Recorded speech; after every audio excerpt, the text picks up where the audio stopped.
गुजारिश ये है कि इस सारे की सारी इंटरेक्शन में मैं 2 वर्ड्स लिखना चाहूँगा, बोलना चाहूँगा। मैं चाहूँगा आप लोग फीडबैक दीजिए, ये दोनों जो वर्ड्स हैं आपने कहीं ना कहीं सुने हुए, इनमें क्या फ़र्क होता है जी। There is a word that very common word is poor, is a word poor, and there is a word versus बोल रहा हूँ, वो है पुअर मेंटालिटी। क्या फ़र्क होता है, पुअर क्या होता है और पुअर मेंटालिटी क्या होती है? कि तर्जमा ही चले कर दें कि पुअर क्यों, तर्जमा क्या होता है? गरीब, ये ज़्यादा अच्छा वर्ड है। ज़हनी गुर्बत क्या है ज़्यादा, ज़हनी गुर्बत, पुअर मेंटालिटी। अच्छा, मैं आज से बहुत साल पहले जब मैं सेल्फ हेल्प पढ़नी शुरू की, तो मेरे ज़माने में इट सेल्फ, क्योंकि यूनिवर्सिटियाँ ज़्यादा नहीं थी और थोड़े लोग होते थे जो यूईटी तक पहुँचते थे। एंटी टेस्ट नया नया आया था पाकिस्तान में, इंट्रोड्यूस हुआ जी एंटी टेस्ट है, और एक बड़ी मेहनत करनी पड़ती थी। और उसके बाद पूरे पाकिस्तान में केमिकल इंजीनियरिंग की यूईटी डाल के और बाकी सब यूनिवर्सिटियों की डाल के कुछ 150-200 सीटें होती थी। अब इस वक्त मेरी इत्ला में है कि पाकिस्तान में सिर्फ केमिकल इंजीनियर सारी यूनिवर्सिटियाँ जो प्रोड्यूस कर रही हैं उनकी तादाद तकरीबन 2000 है, और इंजीनियर जो बन रहा है वो उनकी तादाद जो है वो हज़ारों में है, हज़ारों में 25-30 हज़ार तकरीबन बच्चा निकल रहा है, जिनमें से 80% बेरोज़गार रहता है। 80%, यानी जो सबसे टॉप प्रोफेशनल डिग्रीज़ में इंजीनियरिंग और मेडिकल की डिग्री है, इंजीनियर्स का 80% जो है वो सेटल नहीं होता, 80%। और एक बड़ी तादाद फिर फील्ड चेंज करती है, कम्बिनेशन ऑफ डिग्रीज़ करती है, बाहर चली जाती है, ब्रेन ड्रेन हो जाता है। मेरे ज़माने में जब मैं यूनिवर्सिटी पढ़ रहा था तो मैं एक फ़िलासफ़ी से, जिसको आज पढ़ाने लगा मुतारिफ़ हुआ, वो ये थी कि पुअर, गरीब होना तो किसी का कोई कसूर नहीं है, वो गरीब हो सकता है। हम सारे, मैं खुद हम्बल बैकग्राउंड से, गांव से उठा हूँ, उसके बाद पढ़ना शुरू किया, तालीम हासिल की, यहाँ तक पहुँच गया। इतना बड़ा मसला गरीब होना नहीं है जितना बड़ा मसला ज़हनी गुर्बत है। और ये ज़हनी गुर्बत बाज़ औक़ात बंदा अमीर हो भी गया होता है तब भी ज़हनी तौर पर गरीब होता है। तो मैंने इसको ढूंढना शुरू कर दिया, यानी मेरा कह लीजिए पिछले 20-22 साल में जहाँ बेशुमार चीज़ों का थीसिस मैंने रिसर्च किया, लाइफ स्पैन्स पे रिसर्च की है, सक्सेसफुल लोगों पे रिसर्च की है, ये सारी जो 20-22 साल की मेरी ज़िंदगी गुजरी, इसमें मैं ढूंढता रहा पुअर तो पता है कौन है, पुअर मेंटालिटी क्या होती है। तो पुअर मेंटालिटी के मुझे 7 साइंस मिले। ये मैं आपको ये फिर बता दूं, ये मेरी डिस्कवरी नहीं, किताबों से डिस्कवरी है। बेशुमार लिटरेचर पढ़ने के बाद ये मुझे समझ आया और मैंने ऑब्जर्व किया अपनी ज़िंदगी में कि वाकई ये 7 साइंस हैं जो हमारे इर्द गिर्द भी नज़र आते हैं। The first sign is, first sign आपको कॉमन मिलेगा, वो है हर वो बंदा जो पुअर मेंटालिटी का शिकार है वो टाइम वेस्ट करता है और उसको टाइम वेस्ट होने का एहसास नहीं हो रहा होता। इसे आप, एक बड़ी अच्छी डिक्शनरी, एक टर्म है इकबाल के अशार में, इकबाल ने इसे कहा एहसास से ज़ियां। आप, अच्छा, इसको कुरान ने कहा है वल अस्र, सूरत असर में कह दिया इंसान खसारे में है। वो जो खसारे का एहसास है ना, जिसको भी हो जाता है वो ठीक हो जाता है। अगर आपको पता लग जाता है कि आपकी पॉकेट में सुराख है जिससे चीज़ें गिर जाती हैं, तो क्या करेंगे? पहला काम पॉकेट ठीक कर देंगे आप। लेकिन अगर एहसास ही नहीं है कि पॉकेट में से कुछ गिर जाता है, तो आप जो भी रखते जा रहे हैं वो गिरता जा रहा है और नुकसान। पहली चीज़ जो देखी गई वो सिमिलर थी हर उस पुअर मेंटालिटी के साथ कि वो क्या करता है, वो टाइम ज़ाया करता है। कैसे करता है? ये बड़ी इंपॉर्टेंट चीज़ है। वो इस तरह से करता है कि वो 2 मिसालों से समझिएगा। एक है टीवी लगाना और खेल देखना, खेल देखना, और दूसरा खेल का हिस्सा बनना। पुअर मेंटालिटी खेल देखना तो चाहेगी, खेलना नहीं चाहेगी। इसी वजह से मैच की सारी टिकट बिक जाती हैं। इसी वजह से सारे के सारे जब मैच हो रहा होता है तो क्या करते हैं जी, वो टीवी पे लगा के देख रहे होते हैं। उसमें से कितनी दुनिया, ज़रा गौर कीजिएगा, रियली प्लेयर होती है, इशारिया 1%। बाकी सब के सब क्या होते हैं? माफ़ी के साथ तमाशबीन। तमाशे को देखने वाला जो तमाशे को देख के महवियत का शिकार हो गया और उसका वक्त ज़ाया जा रहा है, उसको पता ही नहीं मैं तो इस, यानी वो क्लैपिंग जिसके लिए कर रहा है और कह रहा है वाह ज़बरदस्त, वो प्लेयर लाखों रुपया ले रहा है खेलने का, उसको इसकी कोई परवाह नहीं है। शाहरुख खान की कोई मूवी है शायद फ़ैन के हवाले से, तो जो फैंस होते हैं ना वो लव की इंतहा पे होते हैं, और जिसके फ़ैन होते हैं उसको पता ही नहीं होता, वो तो चार्ज कर रहा होता है ना उन चीज़ों का। वो तो टीवी पे आने का, स्टेडियम में क्रिकेट खेलने का, एक छोटा सा लोगो लगाने का, एक टी शर्ट किसी बैंक की पहनने का और पेप्सी कोका कोला लिखने का लाखों में चार्ज कर रहा होता है। लेकिन जो देखने वाला है वो अगर देखे कि उसको आदत पड़ चुकी है मैच देखने की, ये मैच एक मिसाल दी है मैंने, यानी मैच देखना और किसी मैच में शामिल होना, दोनों में फ़र्क है। सो जिसने ग्रो करना होता है वो क्या करता है, वो खुद प्लेयर बनता है लाइफ का। अब इसको आप जरा जर्नल लाइफ पे ले आते हैं। आमतौर पे बड़ी दुनिया सिर्फ आपको देखने वाली मिलेगी, करने वाली नहीं मिलेगी। They are not doer. Thinkers की तादाद ज्यादा है, सोचते रह जाते हैं, सोचते रह जाते हैं, सोचते रह जाते हैं। करके दिखाने वाले कितने होते हैं? बहुत थोड़े, आटे में नमक। मेरा एक बचपन का वाक़या है, मैं उसको कई दफ़ा कोट कर चुका हूँ। I was in the 8th class, और 8th क्लास में हम 2 बच्चे बैठ के बातें कर रहे हैं। क्लास चल रही है जैसे आमतौर पे होता है। हमारे इतने अटेंटिव टीचर नहीं थे जो आंखों में देखते पूरी क्लास को स्पेल बाउंड कर दें, लेकिन पढ़ाने वाले होते हैं। तो टीचर ने हमें पकड़ लिया, तो ड्यूरिंग क्लास बातें कर रहे। उस ज़माने में मार जायज़ थी, फिर मार नहीं प्यार आ गई। तो ठक करके वो जनाब मुझे लगी क्या बातें कर रहे हो, तो मैंने कहा जी सॉरी मैंने नहीं बतानी। साथ में उसका हाथ पकड़ा और कहा कि जी तुमने भी नहीं बताना। समझ आई कि नहीं आई जी? उसकी वजह भी पता लगती है कि मैंने क्यों हाथ पकड़ के आगे सर को नहीं बताना। तो सर ने फिर उसे कहा कि तुम बताओ ये क्या तुम्हारे कान में बातें कर रहा था, और क्योंकि हाथ दबाया तो उसने कहा मैंने नहीं बताना। तो श्योर शॉर्ट हो गया सर को कि ये को वाकई कहाँ आरामद बात है, इसको सुनना चाहिए, ये को मज़े की बात है। देन उन्होंने मुझे छोड़ा और उसको 2-3 लगा दी। जब 2-3 लगाई तो वो बेचारा कह लीजिए मुलजिम को थाने में कुट पड़ी हो तो वो मान ही जाता है। उसने कहा जी ये मेरे कान में कह रहा था हम बड़े होकर किताबें लिखेंगे, हम बड़े होकर किताबें लिखेंगे और दुनिया पढ़ेगी। तो वो भी मुझे थोड़ी देर पहले कह चुका हम बड़े होकर किताबें लिखें। हम दोनों ख्वाब देखा करते थे। लेकिन सर आज इस बात को शायद ज़िंदगी के 30 साल गुजर चुके हैं।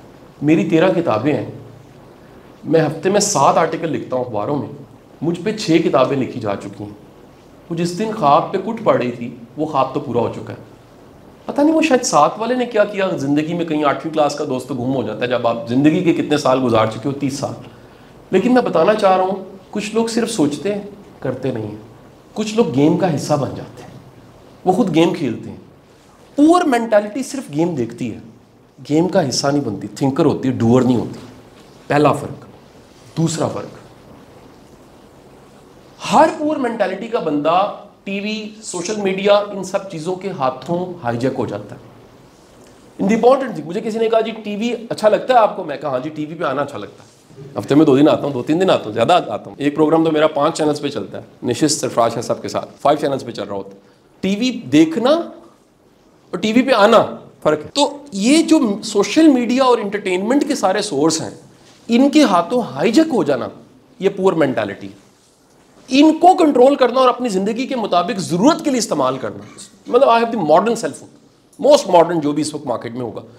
मुझे उतना कोई पता होना चाहिए जितना ज़रूरी है। मैंने उस पर को R&D करके एक थीसिस जमा नहीं कराना यूनिवर्सिटी में, ये सेलफोन क्या होता है। मुझे उतना पता होना चाहिए। मैं हैंडीकैप्ड, मुझे टीम इस्तेमाल करनी पड़ती है जूम के लिए छोटी छोटी, मैं क्यों करूँ? मुझे सीखने की क्या ज़रूरत है?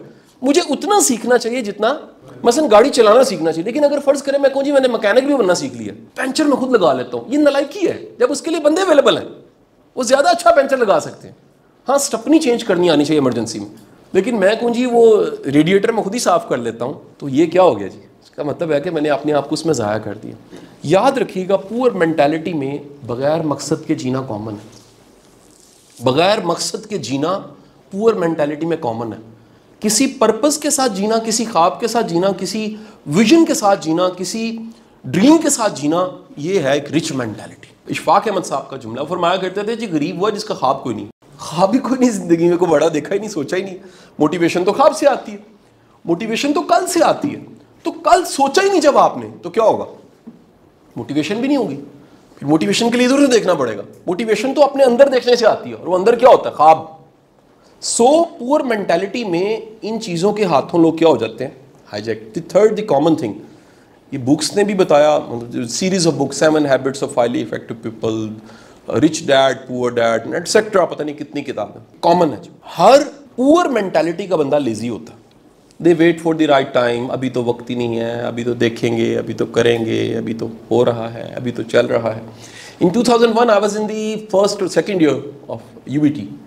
मैं ट्यूशनें पढ़ाता था जी, ठीक है जी। इसके गवाह हैं सब, कहानियों के, ऐसा नहीं खुद से करेंगे, उसके हज़ारों गवाह हैं। वो बच्चे कहाँ कहाँ पहुँच गए होंगे। बिलीव यू मी, उस टाइम पे मंथली मेरी अर्निंग थी 2.5 लाख रुपया। प्रॉब्लम आज के स्टूडेंट का क्या है? पॉकेट मनी दें अबू, फिर पैसे ख़त्म हो गए, और दें, फिर और दें, फिर जॉब नहीं मिली, फिर शादी भी अबू ने फूफो के घर जल्दी कर दी, फिर बच्चे भी हो गए, अबू पैम्पर के पैसे दें। हम जिम्मेदारी उठाते नहीं हैं। जब तक आपने अपनी ज़िंदगी की जिम्मेदारी खुद नहीं उठाई ना, बड़े नहीं होंगे। दैट्स वाई हमें फर्स्ट राइट पढ़ाई जाती है कि वो जो सीगल है और ईगल है वो क्या करता है? धक्का दे देता है कि जाओ जाके तुम या मर जाओ या उड़ो। हम सारी ज़िंदगी चूचे बन के रहते हैं। हर चीज़, अम्मी वॉशरूम चला जाओ, अपने बच्चे हो चुके हैं यानी सिर्फ पैम्पर और बिब हटती है लेकिन होते काके ही हम। फीडर हट जाता है, फीडर का मतलब ही क्या है, फीड को कर रहा है। मम्मी डैडी का मतलब ही क्या है, dependent on mummy daddy. Burger का मतलब ही क्या है, ये बर्गर नस्ल आ गई, बर्गर का मतलब ही ये है, ऐसे करके बनी, ऐसे करके खत्म है, ये कोई पके हुए नहीं है, कुक्ड नहीं है। सो याद रखिएगा, पुअर मेंटालिटी क्या करती है, लेजी को पैदा करती है। और जो रिच मेंटालिटी का शख्स है वो क्या करेगा, वो हार्ड वर्क करो। अगेन आई से, मेरी टीम के 3-4 लोग तो यहाँ खड़े हैं, आज के दिन भी जितनी मैं मेहनत कर रहा होता हूँ, आज के दिन की बात कर रहा हूँ, आज के दिन का मतलब आज का ज़माना, मैं दावे से कहता हूँ मेरी टीम थक जाती है मैं इतना काम करता हूँ, आम बंदों से कई गुना ज़्यादा। Well planned, well organised, travel, खाना कब खाना है, यहाँ से यहाँ तक सफ़र करना है, उसमें क्या सुनना है, किताब कौन सी पढ़नी है, ऑडियो कौन सी सुननी है, वेटिंग कितनी है, इंतज़ार कितना है, कैसे इस्तेमाल करना है वक्त को। This is the hard work still right now. आज के दिन तक भी सफ़र में, कल मैंने पॉडकास्ट सुना इस्लामाबाद से आते हुए, एक 3.5 घंटे का पॉडकास्ट ख़त्म किया। क्यों मैं सफ़र को वक्त क्यों ज़ाया करूँ, सवाल ही पैदा नहीं होता। हार्ड वर्कर जो है ना वो रिच मेंटालिटी है। लेजी, वो जी मामू बुलाएंगे तो कनाडा चल जाऊँगा, खालू बुलाएंगे तो यूके चला जाऊँगा, और नहीं तो कोई मसला नहीं है, नाना अबू तो इचरे रहते हैं तरक्की नहीं करेंगे आप।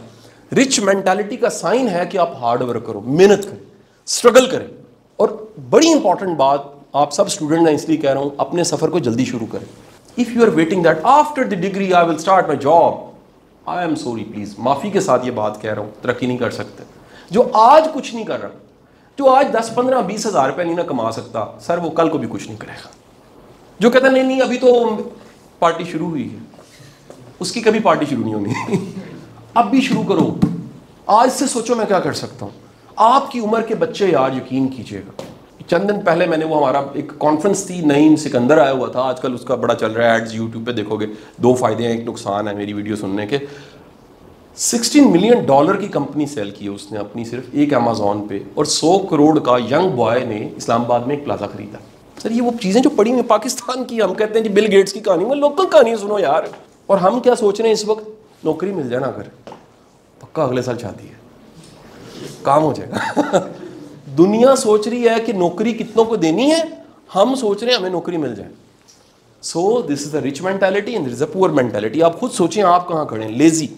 दिन फोर्थ थिंग आपको ये कॉमन मिलेगी, हर पुअर मेंटालिटी इल्ज़ाम लगा रहा है, कहना मुल्क ही ख़राब है, हालात ही ख़राब है, प्रोफेसर भी ठीक नहीं है, मैं भी ठीक नहीं हूँ, अब्बू भी ठीक नहीं, अम्मी भी ठीक नहीं, फिर दोनों मिल गए, फिर मैं पैदा गलत हो गए।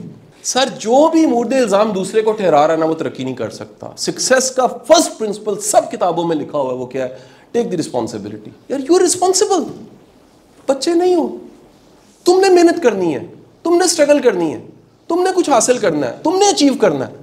सो अगर आप रिस्पॉन्सिबिलिटी नहीं ले सकते, responsibility is the sign that a rich mentality. Poor mentality हमेशा क्या होगी, वो अपनी नाकामी की वजह किसी और पे डालेगा, और रिच मेंटालिटी क्या करेगी, वो नाकामी की वजह खुद पे डालेगी। यार मैं ही उतना कमाल नहीं, मैंने उतनी मेहनत नहीं की, मेरे में अभी काफ़ी कमी है, मुझे बहुत कुछ सीखना है। सो फोर्थ हो गया। Fifth the most important is, पांचवी चीज़ क्या होगी, पुअर मेंटालिटी वाला बंदा उसमें शो ऑफ ज़्यादा होगा। हमने सुना उल्टा, वैसे हमने क्या सुना, जो रिच होता है वो शो ऑफ करता है, वो असल में रिच नहीं होता। क्या बोला, जो असल में रिच मेंटालिटी वाला बंदा है ना, उसको शो ऑफ की जरूरत ही नहीं है। ये तुम देखते नहीं, फेसबुक का मालिक टी शर्ट पहन के फिर रहा होता है, प्रॉब्लम ही नहीं है, उसका काम उसका शो ऑफ है। रिच इंसान का काम उसका शो ऑफ है, पुअर इंसान अपनी जात से शो ऑफ करेगा। अच्छा वैसे भी जरा सोचो, शो ऑफ किस में होता है, शो ऑफ होता है कि जब इर्द गिर्द किसी के पास ना और आप दिखा रहे हो तो शो ऑफ होता है। कॉमन है कि गाड़ी खरीदेंगे सुजुकी, पीछे जूती लटकाएंगे और कहेंगे मां की दुआ। कभी किसी मर्सिडीज के पीछे देखे, कभी किसी BMW के पीछे देखे, कभी किसी V8 के पीछे 2 जूतियां और काली टाकी लटकी और लिखा हो जनाब मां की दुआ जन्नती हवा हमेशा रेडी पे क्यों लिखा होता? Poor mentality, see mentality. So common क्या है जी, हर पुअर मेंटालिटी वाला बंदा शो ऑफ करेगा। The next 6 point is the keep in your mind that हर बंदा जो पुअर मेंटालिटी का शिकार है ना, वो हसद से ज्यादा सोचेगा, वो कहेगा ये लोग कामयाब हैं, फ्रॉड करते हैं, ये धोखेबाज हैं। आपको इस मुल्क में कॉमन एक प्रॉब्लम मिलेगा, आप किसी रिच बंदे का नाम लीजिए एंड द इंप्रेशन, आपके माइंड में फ़ौरन जो इंप्रेशन उसके बारे में क्या आता है, नेगेटिव आएगा। क्यों? ये सोसाइटी ने बनाया है। हम कहेंगे सारे 2 नंबर हैं, फ्रॉड है, ये इन्होंने दा लगाया है, ये ऊपर चले गए हैं। हम एक लम्हे के लिए सोचिए जिससे आप नफरत करते हैं वैसा बन सकते हैं। The question, what is the definition of inspiration? The definition of inspiration is a love. आप वैसा होना चाहते हैं। रांझा रांझा कर दी नहीं, मैं आप पे रांझा हुई। द मीनिंग इज दैट मेरा लव इतना ज्यादा था कि मैं वैसा बन गया। हेट में नहीं बना जाता। सोसाइटी ऊपर क्यों नहीं उठ रही? सोसाइटी कामयाब होना चाहती है और कामयाब के लिए उसके पास क्या है? नफरत। गाड़ी स्क्रैच कर देंगे, फड्डा डाल देंगे, बुरा भला कहेंगे, इल्ज़ाम लगाएंगे। ये क्यों है? ये हेट है, हसद है। पुअर मेंटालिटी वाला हमेशा चीज़ों को मनफी एंगल से सोचेगा। वो कहेगा जी जितने रिच होते हैं ना सारे फ्रॉड होते हैं। वो नहीं सोचेगा उन्होंने एफर्ट की होती है। कईयों को सुनते ही आग लगना शुरू हो जाती है। वो है इशारिया 1%, वो आग जिससे वो बनना चाहेंगे वैसा। बाकी क्या सोचते हैं? इनकी ऐसी की तैसी ये तरक्की क्यों करके। वो जो 1% इशारिया 1% है ना, वो बने आप। जो इंस्पिरेशन लें, जो कि यार अगर ये हो सकते हैं तो हम भी हो सकते हैं। अगर ये हमारी यूनिवर्सिटियों से निकल के कुछ बच्चे, ये मैं आपकी वाइस चांसलर्स को क्या कह के थक गया हूँ कि अपनी यूनिवर्सिटियों की सक्सेस स्टोरीज बच्चों को सुनवाएं। अपनी यूनिवर्सिटियों की सक्सेस स्टोरीज कि आपके बच्चे कौन कौन से बाहर पहुँच गए, नासा में, कौन कौन से माइक्रोसॉफ्ट में सर्व कर रहे हैं, कौन कौन से दुनिया की टॉप यूनिवर्सिटी में पहुँच गए हैं, कौन कौन से स्कॉलरशिप लेके कहीं पहुँच गए हैं, कौन कौन से CEOs हैं। सिर्फ एक पूरे लाहौर में गवर्नमेंट कॉलेज की एलुमिनाई एसोसिएशन बड़ी मजबूत है, उसमें नजर आते हैं ब्यूरोक्रेट्स और सारे के सारे। बाकी आप जाके ढूंढे, एलुमिनाई क्लब्स बने हुए हैं, कुछ नहीं करते। इतनी बड़ी इंस्पिरेशन है कि आपकी यूनिवर्सिटी का पढ़ा हुआ लड़का आके कहानी सुनाया कि मैंने लिया से सफ़र शुरू किया था, मैंने बक्कर से किया था, मैंने लाला मूसा से किया था, मैंने ओकाड़ा से किया था, मैंने दीपालपुर से किया, वहाँ से शुरू करके मैं यूनिवर्सिटी पहुँचा था और आज देखो मैं कहाँ पर हूँ। तैयार ही नहीं है भाई, ये सुनने को तैयार ही नहीं। मनफी कहानियाँ हमें सारी पता है, सबकी सब पता है। मुल्तान में से छत पे लाशें कितनी मिली हैं, बर्फ़ कहाँ पड़ गई है, मर कितने गए, आग कहाँ लग गई है, कौन किसके साथ भाग गई, ये सारा पता है।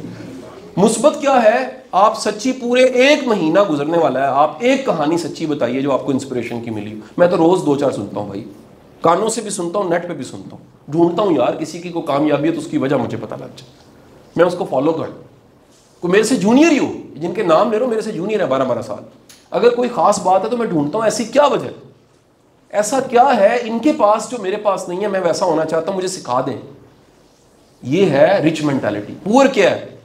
इनका तो दाल लगा, हम क्यों सीखें? जब आप नफरत रखेंगे तो सीख नहीं सकेंगे। And the last 7th point is the most important.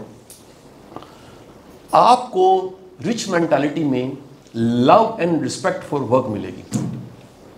हमने कितनी कहानी, बिल गेट्स लाइन में लग के कॉफी ले लेता है, अपने काम खुद ही कर लेता है। गूगल में और माइक्रोसॉफ्ट में कॉमन है कि जी 1 फ्लोर पे ऑफिस है, बॉस अपनी चाय खुद ही बना लेता है, कॉफी खुद ही मग्गा लेके जाता है, मशीन से निकाल लेता है। आपको पुअर में, पुअर मेंटालिटी में सबसे ज्यादा जो चीज कॉमन मिलेगी ना, वो क्या मिलेगी? ए कम बड़ा है, ए कम मैं नहीं कर सकता, ए तो कम मेरे वास्ते बड़े ही नहीं। मुझे लोग यकीन करें कहते हैं आप क्यों कोट करते हैं, आप गुजरात में पैदा हुए, मोइनुद्दीनपुर में पैदा हुए, ट्यूशनें पढ़ाते रहे, स्ट्रगल करते रहे, वाले साहब की ज़्यादा तनख्वाह नहीं थी, स्ट्रगल इतनी करके यहाँ आप माइनस करें ना, आप कहें जी डायरेक्ट ही ऐसे था। मैं क्यों करूँ माइनस? टू एडमिट कोई मेरे जैसे भी तो होंगे ना जो सोचेंगे कि यार अगर ये गुजरात से शुरू कर रहा है, ये माइनस से शुरू कर रहा है जर्नी, और स्ट्रगल करते करते ट्यूशनें पढ़ाते पढ़ाते यहाँ पहुँच गया है, हम भी पहुँच सकते हैं। ये यकीन देना कितना ज़रूरी है, बात समझे कि नहीं समझे? So the most important thing, हर बंदा जो रिच मेंटालिटी वाला है वो काम की इज्जत करेगा। याद रखें, काम ना छोटा होता है ना काम काम होता है। काम के पीछे एक और चीज़ है, वो छोटी और बड़ी होती है, और उसे नीयत कहते हैं। नीयत बड़ी हो तो छोटा काम भी क्या होता है? बड़ा। कितना छोटा सा काम है कि आप किसी खानका, किसी मस्जिद में जूतियाँ सीधी करके रख दें, सिर्फ नमाजियों की, उसका सवाब है। छोटा सा काम है, नीयत ठीक है आपकी। और कितना बड़ा काम है, मिंबर पे बैठ के आप तकरीर करें, मिंबर पे बैठ के, कितना बड़ा काम है, लेकिन नीयत ठीक नहीं है, आप शर फैला रहे हैं, तो वो काम क्या हो गया? छोटा। खाना काबा में तवाफ करें, कितना बड़ा काम है, उधर तवाफ करते जेब काटने वाले फिर होते हैं। For your very kind information, वो बड़े से काम के पीछे जो नीयत है ना, उनके तवाफ को भी क्या बना रही है? डाउट, गुनाह। और एक सिर्फ दूर से रोई जा रहा है। किसी पीर साहब का वाकया कोट किया जाता है बड़ा फेमस, उनके पास एक शख्स आया और रोई जाए कि दुआ करे मैं हज पे चला जाऊँ। उन्होंने कहा, सारे इस तरह मुरीद बैठे, उनके हाथ ऐसे खड़े किए, कहीं दुआ मांगो, सब ने दुआ हाथ ऊपर किए, उन्होंने कहा जी अल्लाह करे कभी ना जाए। आमीन का वो और रो ही जाए, कहते जी आपने क्या दुआ मांगी, कहते फिर दोबारा मांग, फिर दोबारा हाथ खड़े किए, उनका अल्लाह करे कभी ना जाओ, तड़प के रोने लग पड़ा। तीसरी बार जब उसने कहा जी हुजूर इतना बड़ा जुल्म तो ना करें, मेरे लिए दुआ करें मैं हज पे चला जाऊँ। उन्होंने कहा पुत्र मेरे 14 हज हैं, वो सवाब तू ले ले, ये रोना मुझे दे दे। अल्लाह को तड़प मंजूर है, जो तड़प के मांग रहा है वो मंजूर है। हज पता नहीं कबूल होता है कि नहीं होता, लेकिन अथरू कबूल हो जाते हैं, अथरू कबूल हो जाते हैं। सो द मोस्ट इंपॉर्टेंट थिंग, छोटा काम करो यार, कमाल करो। यानी मैं कहता हूँ, लोग कहते हैं जी शाह साहब आपकी वीडियोस इतने मिलियन देखी जाती हैं, इतना पढ़ा जाता है, इतनी फॉलोइंग है। मैं कहता हूँ छोड़ो, मेरे वो शुरू के 50 बच्चे 100 बच्चे ढूंढो जिन्हें मैंने पढ़ाया, वो मेरे गवाह है मैंने मेहनत कितनी की है। अगर बुनियाद में मेहनत नहीं है ना, इमारत बड़ी नहीं हो सकती। उनसे जाके पूछो यार, मैं तो उनको रोटी भी खिलाता था, उनको मैं संडे को बुला लेता था, एक्स्ट्रा टाइम भी देता था, रात को 11 बजे भी दरवाज़ा खोल, आ जाओ यार पढ़ लो, यूईटी पहुँच जाओ, कहीं पहुँच जाओ, तुम मेरे पढ़ाने से अगर तुम्हें फ़र्क पड़ता है पहुँचो। And this is a big lesson. मैं अगेन आपको आखिरी बात क्या कि ख़त्म करूँगा, खुदा के लिए अपने उस्तादों से भी आगे निकलें यार। उस्ताद ऐसे होने चाहिए जो आपको कहें यार हम आपको अपने से आगे देखना चाहते हैं। बाप वो होता है जो कहता है मेरे बेटे आगे निकल जाए, माँ वो होती है जो कहती है मेरे ती आगे निकल जाए। ये कोई कमाल नहीं चीज़ को बीट नहीं किया जा सकता। मैं रिक्वेस्ट कर रहा हूँ यार, मेरी सक्सेस छोटी है, अब इससे बड़ी अचीव करो, मज़ा तब है। और ये 7 पॉइंट्स जो बताए हैं, ये आज से ऑब्जर्व करें कहीं हम में तो नहीं पाए जाते। क्योंकि याद रखिए, आखिरी जुमला आज का, गुर्बत ख़त्म की जा सकती है, पूरा मेंटालिटी ख़त्म करना मुश्किल काम है। एहसास से गुर्बत ख़त्म करना बहुत मुश्किल काम है। बड़े बड़े लोग रिच होकर दोबारा गरीब हो जाते हैं, ड्यू टू वजह क्या है? पूर मेंटालिटी। वो आते नहीं होती जो रिटेन करें, वो आते नहीं होती जो संभाल सकें। सो ये 7 पॉइंट्स जो मैंने आपको बताए, एक याद रह जाए, 2 याद रह जाए, इन पे अमल ज़रूर कीजिएगा। आपका बहुत बहुत शुक्रिया जी।